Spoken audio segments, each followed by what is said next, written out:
Presented by KZ Bhojpuri.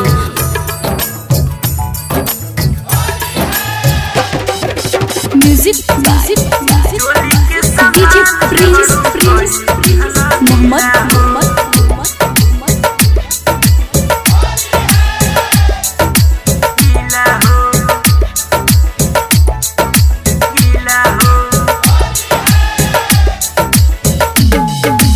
खेलता रहोली की करता लीला हो, खेलता रहोली की करता लीला हो।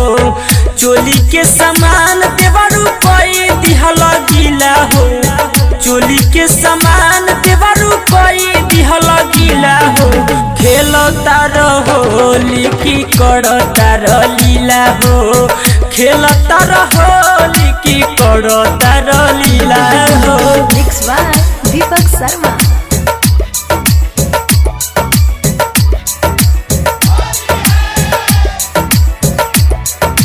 खेलता रहोली की करता लीला हो,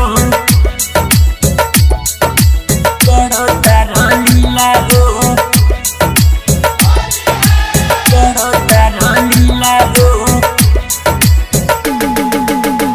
भैया के धन पतु कइल चढ़ाई, पूछी हन राजा जी तो हम का बताई। हाँ, भैया के धन पतु कइल चढ़ाई, पूछी हन राजा जी तो हम का बताई। बारह नाना दान तू तो बारह रसीला हो, बारह नाना दान तू तो बारह रसीला हो। चोली के समान देवरू कई दिहल गीला हो, चोली के समान देवरू कई दिहल गीला हो।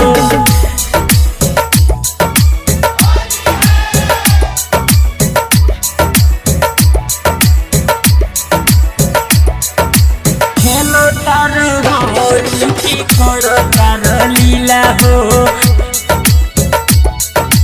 करता लीला हो,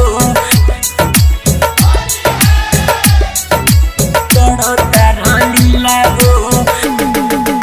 सैया नदी में छोड़ के गइल बड़े बाहर, देवरू अनुपम तू तो लूटा तार लहरा।